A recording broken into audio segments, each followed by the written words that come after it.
Hello students, क्या हाल चाल, कैसे हो? सब कुछ मस्त जबरदस्त जिंदाबाद। Today I am taking the second lecture of health care delivery system chapter of nursing foundation. और इससे पहले जो है हम लोगों ने बात किया था हेल्थ केयर डिलीवरी सिस्टम के इंट्रोडक्शन के बारे में। क्या होता है, उसके प्रिंसिपल्स क्या होते हैं, किस तरीके से वर्क करते हैं, प्राइमरी हेल्थ केयर क्या होता है, किस तरीके से इसको WHO ने जो है रेगुलेट किया है, उन सभी चीजों के बारे में हम लोगों ने डिटेल से देखा था, समझा था और जाना था। ओके, तो आज के लेक्चर में जिस टॉपिक को हम लोग पढ़ने वाले हैं उस टॉपिक का एक सिंपल सा नाम है, वो नाम है लेवल ऑफ इलनेस प्रिवेंशन। क्या कर रहा है यहाँ पे? Level of illness prevention. हमें बचाव करना है और बचाव जो है अलग अलग लेवल पर जाके करना है और उसी लेवल के बारे में हम लोग यहाँ पर बात करने वाले हैं। किससे बचाव करना है? इलनेस से बचाव करना है। हमें बीमार होने से बचना है और किस किस तरीके से कौन से लेवल पर जाके प्रिवेंशन करना है उसके बारे में हमें बात करना है।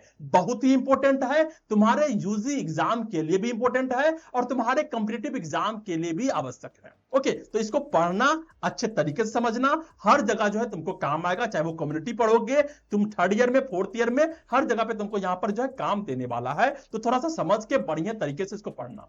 ओके, अब यहां पर जो हम लोग बिना समय को बर्बाद करते हुए जो है सबसे फर्स्ट लाइन चलते हैं और यहां पर सबसे फर्स्ट टॉपिक को देखते हैं, जहां पर हम लोग बात करेंगे introduction to level of illness prevention के बारे में। ठीक है, यहां पर हम लोग बात करेंगे introduction to level of illness prevention. अब यहां पे कहा गया कि लेवल ऑफ इलनेस प्रिवेंशन क्या होता है। यहां पे कहा गया the level of illness prevention are strategy.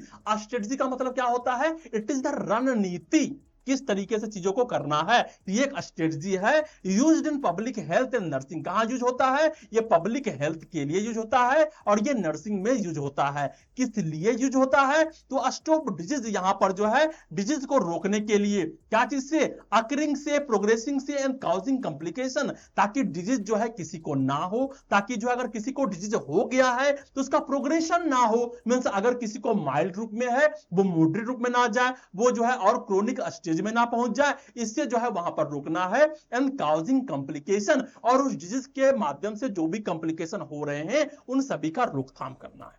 Okay, तो यहां पर हम लोगों ने सिंपल सी बातें समझी कि लेवल ऑफ इलनेस प्रिवेंशन और strategy used in public health and nursing. ये एक रणनीति है जो कि पब्लिक हेल्थ एंड नर्सिंग में यूज किया जाता है to stop disease from the occurring, progressing and causing complication.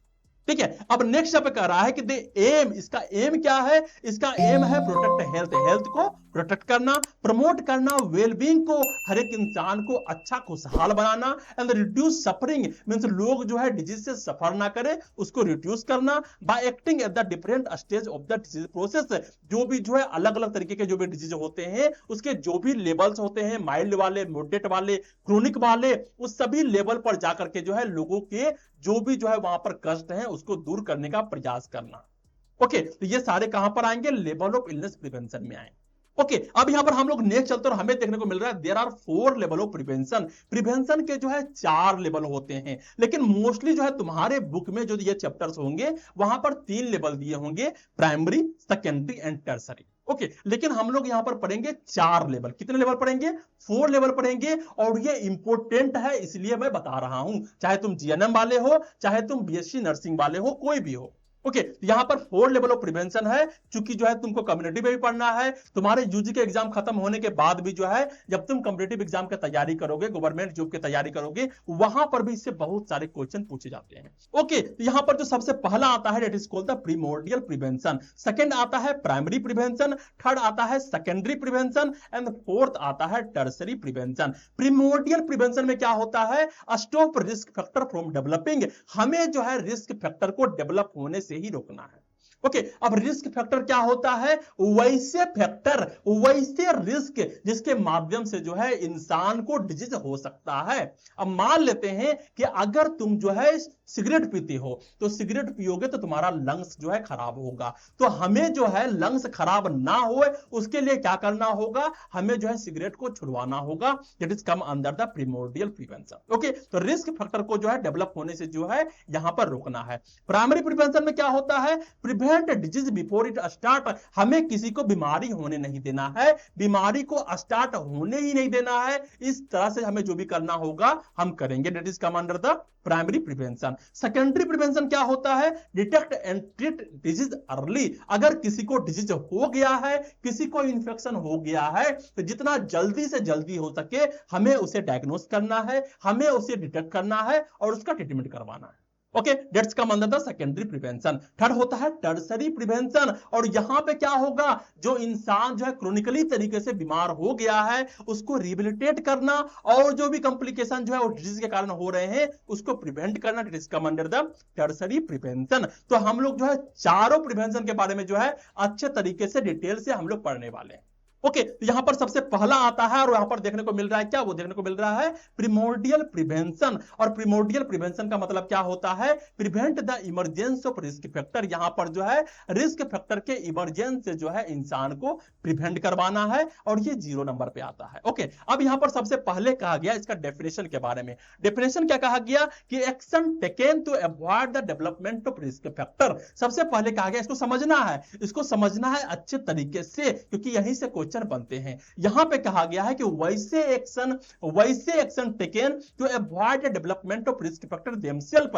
हमें जो है डेवलपमेंट ऑफ रिस्क फैक्टर को जो है पूरे तरीके से अवॉइड करवाना है before they even appear in A population. इससे पहले कि जो है एक पॉपुलेशन में जो है ये रिस्क फैक्टर जो है अपीयर होने शुरू हो जाए, तो दिखने शुरू हो जाए, तो हमें जो है उस पॉपुलेशन को सही तरीके से हेल्थ एजुकेशन देना है। जो भी करना है, लेकिन हमें जो है उस रिस्क फैक्टर को जो है डेवलपमेंट होने से ही बचाना है, क्योंकि जो है वो हमारे पॉपुलेशन में नहीं आ पाता। ओके, सेकेंड यहां पे कह रहा है कि this is done before the pre pathogenesis stage.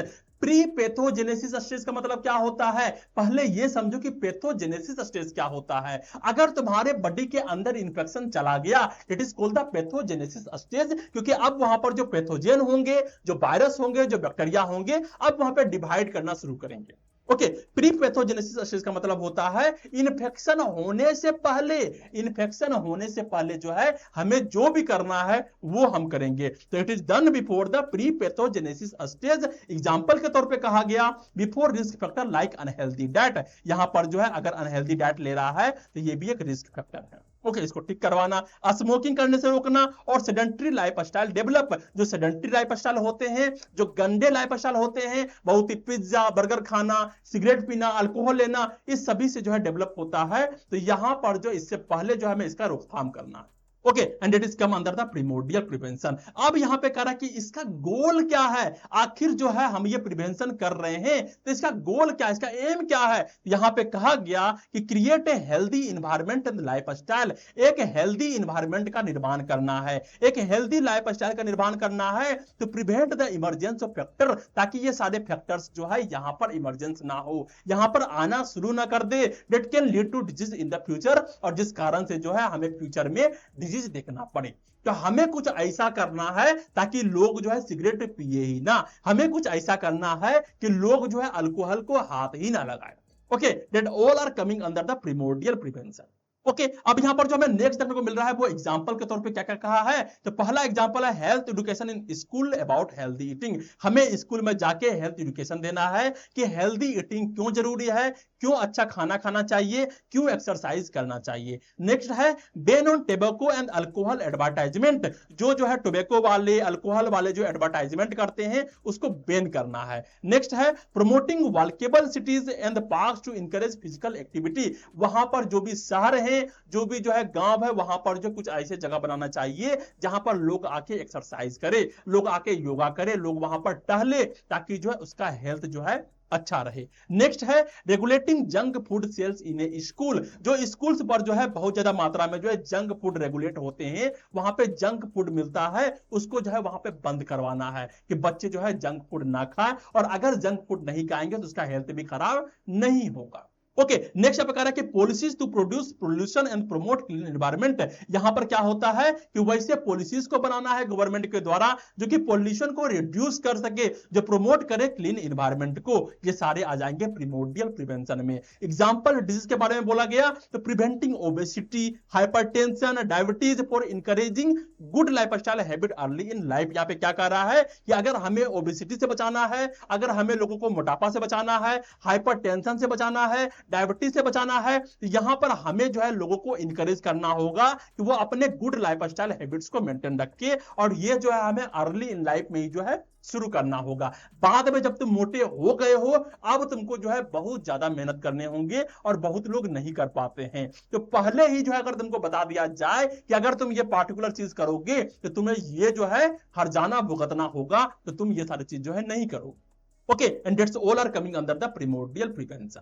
Okay, अब यहां पर हम लोग नेक्स्ट चलते हैं, हमें देखने को मिल रहा है नेक्स्ट टॉपिक, और यहां पर हमें देखने को मिल रहा है प्राइमरी प्रिवेंशन। और प्राइमरी प्रिवेंशन को बोला जाता है प्रिवेंशन बिफोर डिजीज स्टार्ट। इससे पहले कि तुम्हारे बॉडी में जो है डिजीज आ जाए, डिजीज का जो है यहां पर जो है स्टार्टिंग हो जाए, इससे पहले प्रिवेंशन करना। तो सबसे पहले इसका डेफिनेशन दिया गया है कि action taken before the onset of disease to stop it from the occurring. यहां पर जो है डिजीज ना हो, डिजीज होने के पहले ही जो है तुम्हें जो चीज करना है, जो भी काम करवाना है, it's all are coming under the primary prevention. क्या कर रहा है यहाँ पे?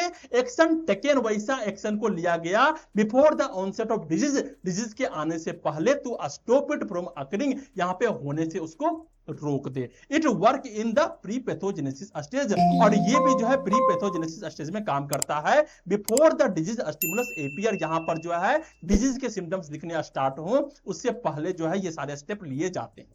ओके, अब यहां पर जो हमें देखने को मिल रहा है वो है टू की कंपोनेंट्स। अब इसमें जो है हमें दो कंपोनेंट्स को देखने को मिलते हैं। पहला कंपोनेंट्स होता है हेल्थ प्रमोशन, सेकंड कंपोनेंट होता है स्पेसिफिक प्रोटेक्शन। क्या है? पहला है हेल्थ प्रमोशन, सेकंड है स्पेसिफिक प्रोटेक्शन, और इसको ध्यान रखना है। तो हेल्थ प्रमोशन क्या होता है? Promote overall health by strengthening the host. Host क्या होता है? तो हम लोगों ने जब फर्स्ट चैप्टर में पढ़ा था एजेंट होस्ट इन्वायरमेंट मॉडल के बारे में, तो वहां पे हम लोगों ने तीन चीज के बारे में बात किया था। पहला था एजेंट, सेकंड था एनवायरनमेंट, एंड थर्ड था होस्ट।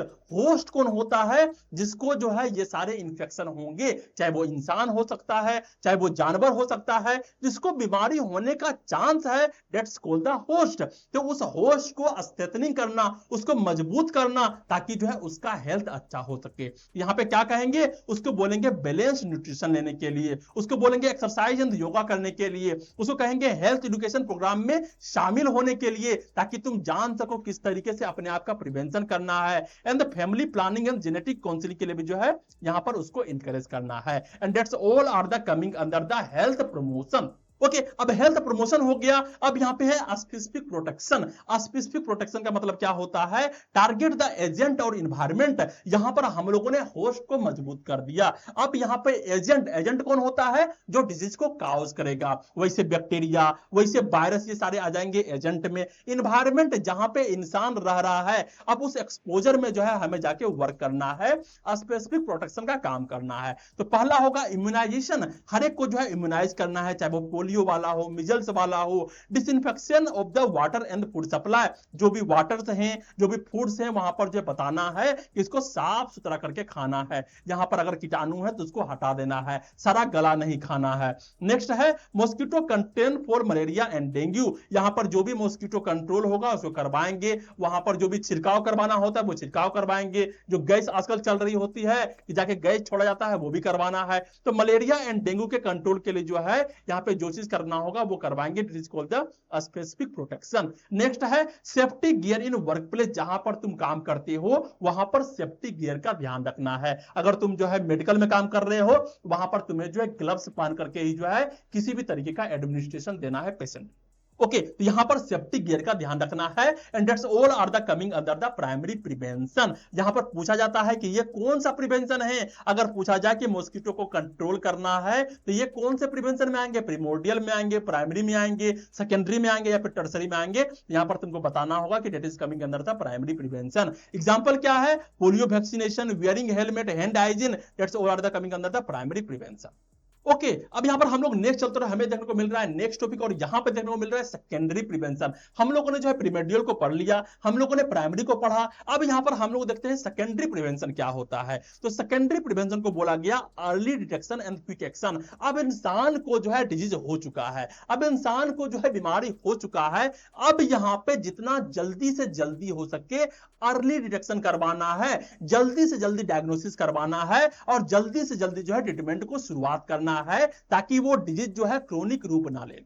तो यहां पे क्या होगा, action taken to detect disease early and stop their progress before complication occur. यहां पर एक्शन जो है अच्छे तरीके से लेना है, जल्दी लेना है, ताकि जो है डिजीज को जो है अर्ली तरीके से डिटेक्ट किया जा सके, जितना जल्दी से जल्दी हो सके डिजीज को डायग्नोसिस करवाना है, एंड स्टॉप देयर प्रोग्रेस, और यहां पर जो बीमारी है वो और ज्यादा क्रोनिक अवस्था ना ले, उसको वहां पे रोकना है बिफोर द कॉम्प्लिकेशन अकर, इससे पहले जो है और भी अलग अलग कॉम्प्लिकेशन जो है शुरुआत हो जाए।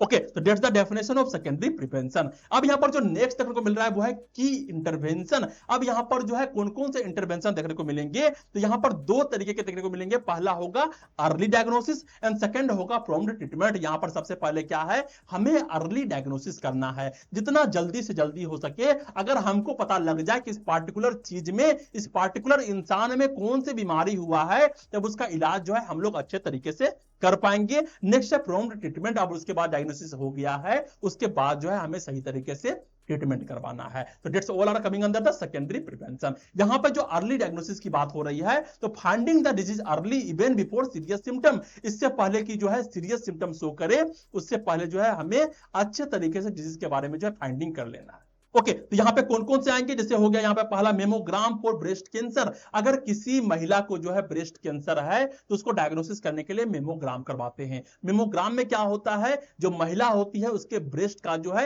एक्सरे करवाया जाता है, एक मशीन होता है, वहां पे जाकर के जो है ब्रेस्ट को रखते हैं और वहां पे उसका एक्सरे करवाया जाता है, और उस एक्सरे के माध्यम से पता लगता है कि क्या उसको ब्रेस्ट कैंसर है या फिर नहीं है। अगर वहां पर ब्रेस्ट कैंसर रहेंगे तो एक्सरे में जो है लम्स देखने को मिलेगा, वहां पे हार्ड जो है ट्यूमर देखने को मिलेंगे, क्योंकि ट्यूमर को ही जो है हम लोग कैंसर बोलते हैं। ओके नेक्स्ट होता है पेप स्मीयर फॉर सर्विकल कैंसर। जो सर्विकल कैंसर होते हैं वहां से क्या होता है, एक ट्यूब होते हैं, मींस एक रुई होते हैं, उसके माध्यम से जो है जो भेजाना के पास होते हैं, क्या होते हैं, सर्विक्स होते हैं, सर्विक्स से जो है वहां पर कुछ सेल को लिया जाता है, कुछ जो है वहां पे लिक्विड्स को निकाला जाता है, और उसके बाद उसको लैब में भेजा जाता है। लैब में जाके उसको माइक्रोस्कोपिक टेस्टिंग होते हैं, और वहां पे पता लगाया जाता है कि कोई ऐसा सेल भी है जो कि कैंसरस है। अगर कैंसरस है तो वहां पर अगर पता चल गया कि हाँ इस इंसान के अंदर में जो है कैंसरस सेल जो है डेवलप हो रहे हैं, तो वहां पर जो है सबसे पहले वहां पर ट्रीटमेंट शुरू हो जाएगा। ओके नेक्स्ट यहां पर होता है blood sugar test for diabetes. अगर जो है किसी को डायबिटीज है या फिर नहीं है, तो ब्लड शुगर टेस्ट करवाना बहुत ही जरूरी होता है। नेक्स्ट है regular checkup for high risk group. ऐसे ग्रुप में जहां पर जो है हाई रिस्क है किसी भी चीज के होने का, उसको चेकअप करवाना, चाहे हो गया एंटीनेटल मदर, जो बच्चे जो को जन्म देने वाली माँ है, या फिर इंडस्ट्रियल वर्कर, वैसे वर्कर जो कि इंडस्ट्री में काम कर रहे होते हैं, उसको लंग में इंफेक्शन होने का चांस होता है। नेक्स्ट है प्रॉम्प्ट ट्रीटमेंट। अब यहां पर जो ट्रीटमेंट को जारी करवाना है, तो इमीडिएटली तरीके से एडिक्वेट ट्रीटमेंट जो है इंसान को देना होता है, तो प्रिवेंट फर्दर स्प्रेड और कॉम्प्लिकेशन, ताकि जो है ये बीमारी जो है और ज्यादा उसके बॉडी में ना फैले, या फिर और ज्यादा जो है कॉम्प्लिकेशन शुरुआत ना कर दे। ओके जैसे हो गया ट्रीटिंग टीबी विद मेडिकेशंस। अगर जो है उसको टीबी है, ट्यूबरकुलोसिस है, तो यहां पे मेडिकेशन देना बहुत ही ज्यादा आवश्यक है, और बहुत अर्ली में अगर दिया जाए तो ये ठीक होने के चांस बहुत ज्यादा होते हैं। सरकार के द्वारा भी जो है बहुत सारे चीज यहां पर चलाए गए हैं, जिसके माध्यम से जो है ट्यूबरकुलोसिस वाले पेशेंट को जो है सही तरीके से ठीक किया जाए। ओके नेक्स्ट यहां पर कहा गया कि managing hypertension with lifestyle change and medicine. यहां पर जो है हाइपरटेंशन वाले पेशेंट में यहां पर जो है उसके लाइफस्टाइल में चेंज करना है, मेडिसिन देकर के जो है मैनेज करने का प्रयास करना है, ताकि एक इंसान का हाइपरटेंशन जो है सही हो सके। एग्जांपल के तौर पे क्या कहा गया, detecting and treating TB early to prevent lung damage. अगर एक इंसान को जो है सबसे पहले ही जो है ट्यूबरकुलोसिस का पता चल जाए शुरुआती लेवल पर, और वहां पर अगर उसको जो है ट्रीटमेंट दिया जाए, तो उसके लंग डैमेज से जो है वो बच जाएगा। ओके तो that's coming under the secondary prevention. ये तब होता है जब इंसान को बीमारी हो गया है, और जितना जल्दी से जल्दी अगर उसको हम डिटेक्ट कर लेते हैं, अगर उसका हम इलाज करवा देते हैं, तो वो आने वाले और भी क्रोनिक अवस्था से वो बच जाएगा, and that is the secondary prevention. Okay अब हम लोग नेक्स्ट चलते हैं, हमें देखने को मिल रहा है नेक्स्ट टॉपिक, और यहां पे देखने को मिल रहा है टर्सरी प्रिवेंशन, लास्ट वाला। अब टर्सरी प्रिवेंशन का मतलब क्या होगा? Reduce disability and suffering. अब इंसान जो है पूरे तरीके से बीमार पड़ गया है, अब उस बीमारी के कारण जो है वो डिसेबल ना हो जाए, उसके आंख खराब ना हो जाए, कान खराब ना हो जाए, पैर ना चले जाए, उसके लिए हमें प्रिवेंशन लेना, या फिर जो वो सफरिंग कर रहे हैं उससे बचाव करवाना। डेफिनेशन क्या है इसका? तो पहला डेफिनेशन है action taken after the disease has caused damage. Disease जो है डैमेज को काउज करना शुरू कर दिया है, और उसके बाद जो है किसी भी एक्शन को लेना ताकि और भी ज्यादा क्रिटिकल कंडीशन में नहीं पहुंच जाए। और यहां पे फोकस करना होता है लिमिटिंग डिसेबिलिटी, लोग जो है और ज्यादा डिसेबल ना हो जाए, उसे रिलीविंग करवाना सफरिंग से ताकि ज्यादा सफर ना करे, हेल्पिंग पेशेंट लाइफ इंडिपेंडेंटली, और जो पेशेंट है वो अपने जीवन को जो है इंडिपेंडेंटली तरीके से जी पाए। It work in the late pathogenesis stage, और ये जो है लेट पैथोजेनेसिस स्टेज कहलाता है। मीन पैथोजेनेसिस होने के बाद वाले स्टेज में इस प्रिवेंशन को लेना है। इन्फेक्शन हो गया है, अब जाके अगर हमको प्रिवेंशन लेना है, it's coming under the tertiary prevention. Okay अब यहां पर जो हमें नेक्स्ट देखने को मिल रहा है वो है की कंपोनेंट्स। तो यहां पर दो तरीके के की कंपोनेंट्स हमें देखने को मिलेंगे। पहला होगा डिसेबिलिटी लिमिटेशन, मीन इंसान जो है डिसेबल तो होने ही वाला है क्योंकि क्रोनिक कंडीशन में डिजीज पहुंच चुका है, लेकिन यहां पर भी लिमिट कर सके, मीन और ज्यादा जो है वो डिसेबल ना हो जाए, और क्रोनिक अवस्था से वो डिसेबल ना हो जाए। डिसेबल का मतलब होता है कोई पार्टिकुलर काम को नहीं कर पाना, हो सकता है उसके पास पैर ना रहे, आंख ना रहे, कान ना रहे, कुछ भी ना रहे, तो इस तरीके से जो है वहां पर हमें लिमिट करना है। तो यहां पे कहा गया प्रिवेंट रोजनिंग ओपन एग्जिस्टिंग कंडीशन, जो भी कंडीशन है, जो भी डिजीज है, उसको जो है रोजनिंग होने से बचाना है, उसको और ज्यादा क्रोनिक होने से बचाना है। यहां पर हम लोग सर्जरी करवा सकते हैं, जैसे हार्ट सर्जरी हो गया फॉर कार्डियक डिजीज के लिए, फिजियोथेरेपी फॉर ज्वाइंट मोबिलिटी, जिसका जो है ज्वाइंट अच्छे तरीके से मूवमेंट नहीं कर रहा है, अच्छे तरीके से नहीं चल पा रहे हैं, उसके लिए फिजियोथेरेपी बहुत ही इंपॉर्टेंट है। नेक्स्ट है proper medication to control disease, और यहां पर जो है डिजीज को कंट्रोल करने के लिए जो है प्रॉपर मेडिकेशन देना है। ओके नेक्स्ट आता है रिहेबिलिटेशन। अगर एक इंसान जो है क्रोनिक अवस्था में है तो उस इंडिविजुअल को हेल्प करना है रिगेन इंडिपेंडेंस, अपने से जो है वो सारे काम को एटलीस्ट कर तो पाए।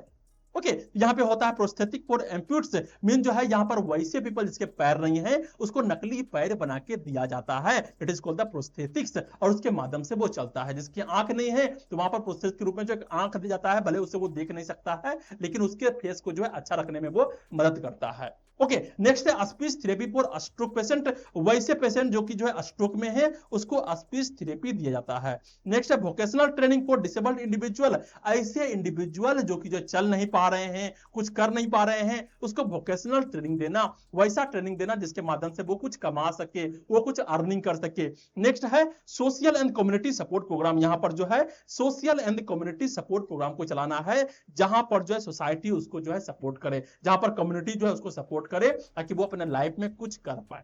ओके एग्जांपल के माध्यम से यहां पे कहा गया है रिहेबिलिटेशन फॉर पोलियो पेशेंट, वैसे पेशेंट जो कि पोलियो के पेशेंट हैं वहां पर जो उसको रिहेबिलिटेशन देने के काम करना। मेंटल हेल्थ के काउंसलिंग करवाना, जो कि दिमागी रूप से खराब हैं, मेंटल डिसऑर्डर को हो गया है, उसको सही तरीके से रिहेबिलिटेट करना, उसका काउंसलिंग करना और उसको फिर से जाके समाज में रखना, ये सारे आते हैं टर्सरी प्रिवेंशन में। ओके अब यहां पर हम लोग नेक्स्ट चलते हैं और हमें जो है एक डायग्राम देखने को मिल रहा है, और इस डायग्राम के माध्यम से हम समझने का प्रयास करेंगे कि कितना पॉपुलेशन में जो है हमें कौन कौन से प्रिवेंशन लेने होते हैं। तो सबसे पहला होता है प्रिमोर्डियल प्रिवेंशन। प्रिमोर्डियल प्रिवेंशन जो है हमें लार्ज पॉपुलेशन में करना होता है, मींस वैसे पॉपुलेशन में हमें जो है जाके हेल्थ एजुकेशन देना होगा और उसे बताना होगा कि वहां पर जो है अल्कोहल नहीं लेना है, उस लोगों को जो है वहां पर सिगरेट नहीं पीने हैं, ताकि जो है उसके रिस्क फैक्टर जो है डेवलप ही ना। ओके अगर लोग जो है यहां पर सिगरेट नहीं लेंगे, अगर जो है लोग जाकर के जो है हेल्दी न्यूट्रिशन लेंगे, तो वहां पर जो है रिस्क ही जो है सबसे पहले नहीं आएगा। और that's all are the coming under the primordial stage, और ये प्रिमोर्डियल प्रिवेंशन में हमें देखने को मिलता है, और ये लार्ज पॉपुलेशन में करना होता है। ओके अब यहां पर जो सेकेंड देखने को मिलता है वो है प्राइमरी प्रिवेंशन। प्राइमरी प्रिवेंशन जो है हम लोग कुछ पार्टिकुलर पॉपुलेशन में करते हैं जहां पर जो है रिस्क है डिजीज होने का, मींस अगर उसको लग रहा है कि यहां पे ये डिजीज हो जाएगा, अगर कहीं पर जो है मलेरिया फैलने वाला है, तो वहां पर जाकर के जो है उस रिस्क फैक्टर को मिटाना, वहां पर जाकर के जो है इम्यूनाइजेशन करवाना, वहां पर जाकर के जो पहले किया जा सकता है ताकि जो है लोगों को डिजीज ना हो, तो ये हम पार्टिकुलर पॉपुलेशन में करेंगे। Okay, it is the primary prevention. Next होता है सेकेंडरी प्रिवेंशन। अब किसी इंसान को जो है लग चुका है कि मेरे अंदर जो है सिम्टम आने शुरू हो गए हैं, अब उस सिम्टम को हमें क्या करना होगा, हमें सबसे पहले जो है डायग्नोसिस करवाना होगा, और डायग्नोसिस करने के बाद जो है उसको ट्रीटमेंट करवाना होगा। And that's all are the coming under the secondary prevention. और ये हमें जो है वैसे पॉपुलेशन में करने होते हैं जिसको डिजीज हो चुका है। ओके, अब नेक्स्ट हम लोग चलते हैं टर्सरी प्रिवेंशन में। तो टर्सरी प्रिवेंशन में जो है बहुत ज्यादा लोग नहीं आते हैं, बहुत कम लोग आते हैं जो कि टर्मिनली इल हैं, जो कि पूरे तरीके से बीमार हो चुके हैं। उसको रिहेबिलिटेट करना है, उसको अच्छे तरीके से थेरेपी देना है और फिर से जो है जाके समाज में रखना होता है। तो ये बहुत ही कम पॉपुलेशन में हमें देखने को मिलते हैं। तो यहां पर क्या क्या देखने को मिला, primordial prevention, primary prevention, secondary prevention and tertiary prevention. सबसे ज्यादा वाला जो पॉपुलेशन होगा वहां पे प्रिमोर्डियल प्रिवेंशन होंगे, और कम वाले में जो है प्राइमरी प्रिवेंशन होंगे, और उससे कम वाले में जो है सेकेंडरी प्रिवेंशन होंगे, और सबसे कम वाले में जो है हमें टर्सरी प्रिवेंशन देना होता है। ओके, अब हम लोग नेक्स्ट चलते हैं और हमें जो है इस सभी को जो है एक अच्छे तरीके से कंपैरिजन टेबल बनाना होगा। तो सबसे पहला प्रिमोर्डियल, प्राइमरी, सेकेंडरी, टर्सरी दिया गया है। यहां पर जो फोकस स्टेज होते हैं, यहां पर होता है before risk factor develop. Risk factor develop होने के पहले यहां पर करना है। प्राइमरी में बिफोर डिजीज स्टार्ट, डिजीज के स्टार्ट होने के पहले। सेकेंडरी में अर्ली डिजीज स्टेज, मीन जो है डिजीज अगर हो चुका है इसके अर्ली स्टेज में ही जो है प्रिवेंशन देना।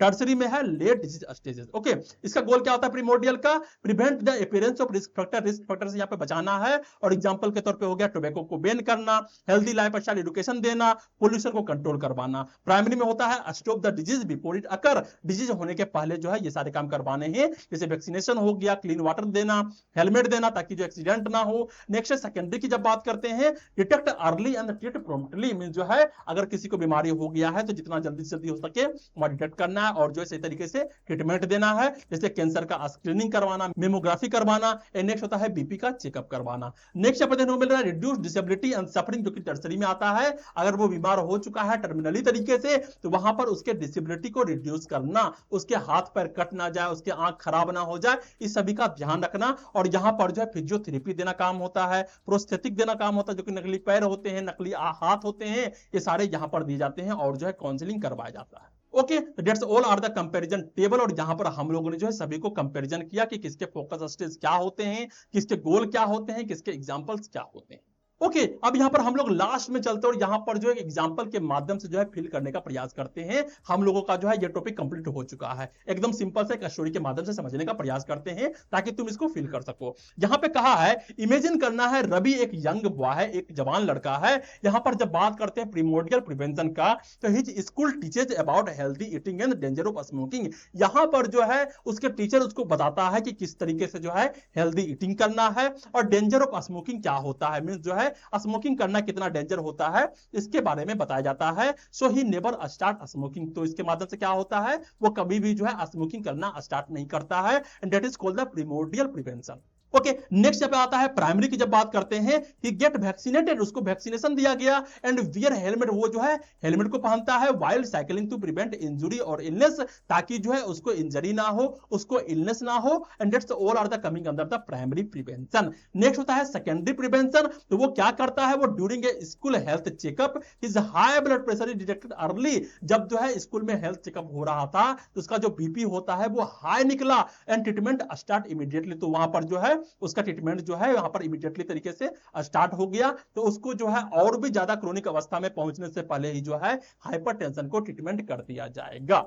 नेक्स्ट होता है टर्सरी। अब यहां पे क्या होता है, लेटर इन लाइफ मींस जो है जब वो बड़ा हो चुका होता है। रवि सफर ए माइल्ड हार्ट अटैक, उसको जो है एक माइल्डली तरीके से हार्ट अटैक आता है, but receive A cardiac rehabilitation, लेकिन जो है एक कार्डियक रिहेबिलिटेशन के बाद जो है वो हेल्दी लाइफ को फिर से जीना शुरू कर देता है। मींस उसके डिजीज को जो है सही तरीके से जो है यहां पर मैनेजमेंट कर दिया जाता है।